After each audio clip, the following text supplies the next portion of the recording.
You know, there are some games we played this year where the other team said that was a physical team. And I told them and reminded them of that. I know St. John's is physical, but we're physical too. The second thing we talked about at halftime is first 5 minutes of this half, we got to get them to call a timeout. And these kids came out and executed, got some rebounds. Now, I don't know if any team that I've coached in a while had 28 offensive rebounds. I take that back. Tennessee did. Tennessee, they had 28 offensive rebounds, and we still won, which is crazy. Rick did a great job with his team all year. If they made a few shots, they probably beat us. So we were fortunate to get out. But I'm proud of these guys, and all of them here had to overcome stuff. And they did. They did because they're good guys. They've been raised right. And they knew they finally, not at the beginning of the year, that we absolutely need each other or we're going down together. And they became one heartbeat. Now, all of a sudden, whatever the team needs, they figured out that if I worry more about the team and less about myself, man, I play better. And so, but it took time. And Carter, you were terrific today. Billy, Nelly. It's a good win. Thank you very much, Coach. If we could, let's give our questions. First student athletes, Billy, Carter, and John L. Let's go right here behind you. Yep. Right here. Hey, guys. Right, Brendan sorry. Quinn from The Athletic. For each of you, John just said everyone on the team had to overcome something. When he says that, what's the first thing that comes to each of your minds of what you had to overcome? Can you repeat that one?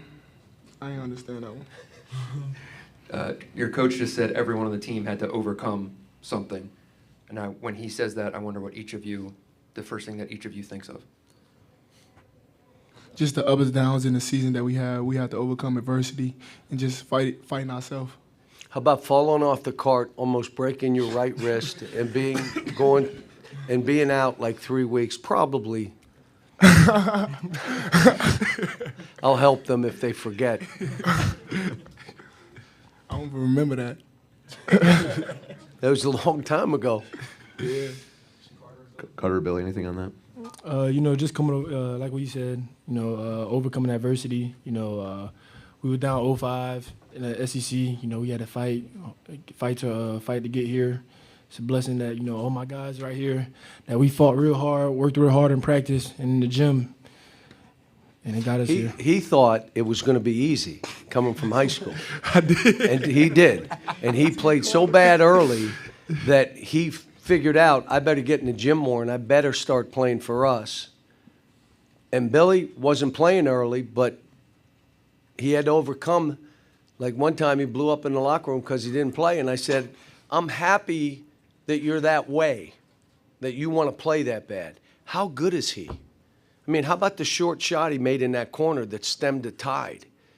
How about the free throws that he makes? How about the rebounding? Carter played. I know you're talking to them, but I had to say that. We appreciate it, Coach.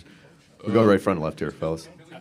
Oh, Billy, sorry, go like ahead. they said, just facing adversity. We had a long up and down season, so we just all came together, put our egos to the side, and just came one heartbeat, like Coach said, and just played fearless 40. Thanks, fellas. Right here, front left. Jackson Fuller, Southwest Times Record.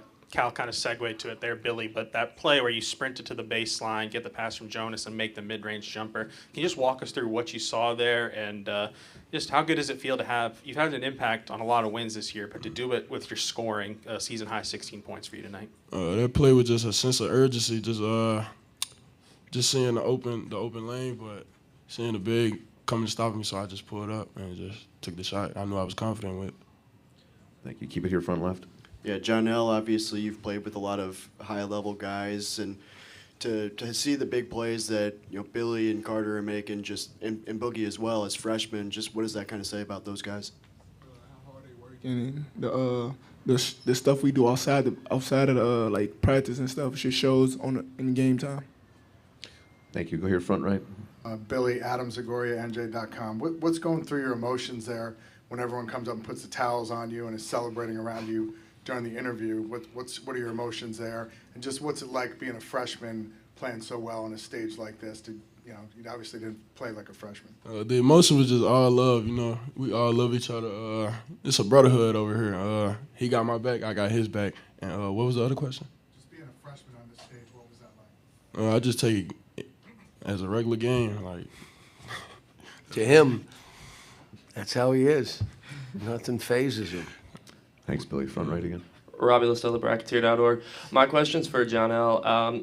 What's this journey been like for you? Tough ending last year at FAU. You break your wrist, you battle through 0-5, an SEC play, and here you are, 18 yesterday, 15 today. What's that feeling like for you? This journey it's an amazing journey. If somebody asked me to do it over again, I'd do it all over again. That's how fun it is. Went through my ups and downs and just stayed the course, and I came out. We'll take one last one. First student athletes. Go ahead, John. John Fanta, Fox Sports. This is for John L. and Carter. Coach just said it's Billy's DNA. He's unfazed by anything. How would you extend on that? Describe what this kid meant to this game and what it's like to be around him. Just how hard he be fighting and the toughness plays. The things he do is not on the stat sheet, but it shows up to the coaches and everybody else. Yeah, just fearless. You know, he pick up guards 94 feet. He do everything on the floor. Great to have him on the team. Billy, Carter, and Janelle, thank you for your time. You can head on back. Thank you. Questions for Coach Calipari? Let's go here front left if we can get a mic up here. Can you get a mic up here front left?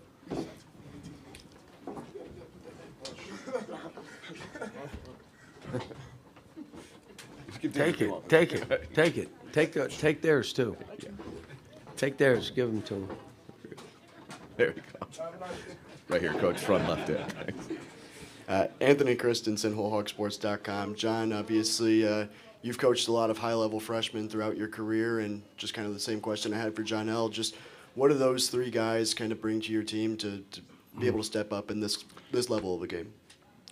Well, they're not afraid, and they want to prove themselves. I don't believe any of them were all freshmen in our league. Is that true? I think they have a little chip on their shoulder about that. But they're talented. Billy just has a different mindset. Like, if I turn it over, so what? He goes on to the next play. Carter and Boogie are still, they're freshmen. If they miss 2, they end up missing 5. You know what I'm saying? But Billy, now, the other side of Billy doing that is he'll turn it over some. Like, why'd you try to do that? I thought I could do it. The lob we had late where DJ wouldn't throw it, Billy would throw it. Now, he may throw it over the backboard, but he would throw it. And, they're fun to coach. I mean, I told him this is as rewarding a year as I've had based on the fact of how far we've come. And that these kids believed in each other. Told him many times, you're never going to disappoint me. Just go play. We'll figure stuff out. And, Z was good today. We need Z to play. I need him on the floor some. Jonas, 2 fouls. I just saw we went 2 for 19 from the 3 and 1. What in the world? I mean, Then I saw they were 2 for 22. Was it an ugly game? Or was it a game that was exciting? It was like both, an ugly, exciting game. I don't care. It could be an ugly, ugly game, and I'm happy. We're moving on. Front here, Coach. Jackson Fuller, Southwest Times Record. Coach, you mentioned the Tennessee game where they had all those rebounds. I mean, I think back to that and how you guys were out physical. Can you just speak on the growth from then to now with this team's embracement of the physicality? They didn't I tried to explain to them how it would be, and they didn't listen. So we went into that game and got absolutely shellacked. One of their players, I believe, had more offensive rebounds than we had rebounds. It was so bad that, that's another one I think I burned the tape. People get mad. He burned the tape. Yeah, I'm not going to watch. If I don't believe it's my team that I'm going to watch, why would I watch it? The South Carolina game, I'm not watching that tape. That's not my team. But I was able to tell them, if you don't become more physical, if you don't do this together, you're going to take a lot of these. And we did. We took some early. But to be where we are, still playing and still fighting and having fun, and I'm enjoying it. Like I said, I'm not going to let anything faze me in this. Here we are. Let's have fun. Now, I'm still holding them accountable. But, you know, I'm asking them for a lot of input. What do you guys see offensively? What do we need to be doing? Missed a lot of layups again today. But, again, they're the #1 defensive team in the country. So. Go ahead and back right. Hey, John. Bill Roden with ESPN's Landscape. Just a question. We talk a lot about how this game builds character. Could you just elaborate on what you were saying about your kids overcoming stuff, just about the character of the team? Well, if you really want to bust out, you have to take some knocks and then overcome them to know you can, because the whole career they're going to have in basketball is going to be that. Can you overcome the bad spells? Can you be so confident and fall back on your training? If you can't, there's no one picking you up. You got to pick yourself up. The second piece of that is in life. They could say, well, we were down and losing. I was with these guys. We had guys in a dark place where they would look like that. But now they know I can be in a dark place like that and overcome it.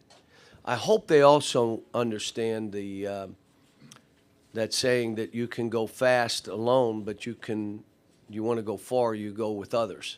And I think they now understand that we all got to do what we're supposed to do, and we got to do this together. We can't be selfish trying to get our own, and let's play off of one another. And they're doing it. I mean, now, as we move forward, we're going to have to shoot the ball better. We just are. If we think we're going to advance going 2 for 19, I'm sorry, you're not. So we'll see, though. But, Bill, and again, how about my staff, who's been great? They never wavered. At one point, we were back and forth. I said, guys, stop. We can't trade anybody. This is who we got. Now, how do we get each of these guys better? What do we do? And we just went to work, spent time individually. I had a lot of meetings. Like, you know, they were sitting on a couch. Let me just put it that way. And there were a lot of stuff that they overcame. And I keep reminding them how much you've overcome. You guys think I'm winning and losing. You understand these kids like have a piano on their back. It's never been this way in all my years of coaching, because NIL, if a kid got money, it's just more weight. And now the families are more involved than they've ever been. Why? NIL. So now all of a sudden they got the people around them. They got the piano on their back. They miss a shot now. Social media tees off on you. Are you really looking at that stuff? I mean, for them to do what they did and then we're still playing, like I said prior to the game, how about we give ourselves a chance to make some magic? Let's just go fight like heck, play free and loose. Whatever it happens, happens, but let's go see if we can create magic. And that's what I said before the game. And at halftime it was first 5 minutes. We all know they're a second-half playing team if you watched them. Like, the numbers are crazy what they do in the second half of games. So we were going to have to do some stuff, and we made plays. And take one last quick one here in front, Coach. John, what does this game say about how freshmen can impact college basketball in today's day and age? Your freshman had 37 points in 19 I'm years. not changing how I do things. So I won't take as many freshmen. Like, I'm not going to take 7 or 8, which I've done. I think it was 2015, we started 5 freshmen in the national championship game. That's done. That'll never happen again.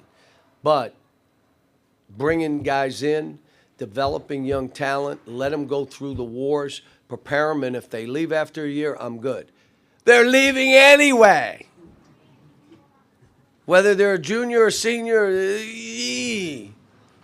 but they got to be good enough, like these kids, to help us win, or I'm going to play who deserves to play. We've got a couple really good freshmen coming in.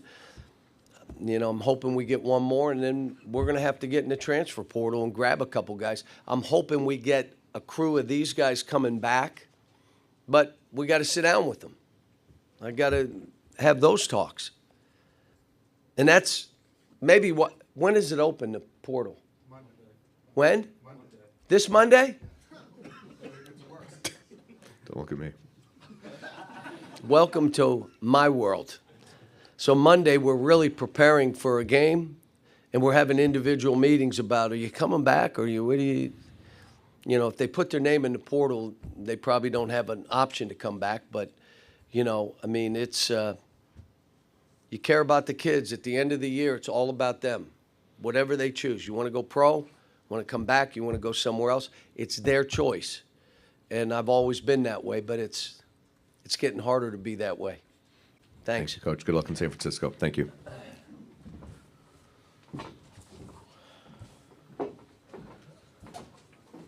Momentarily, we'll be joined by head coach Rick Pitino alongside Kadari Richmond and Zubi Ejiofor.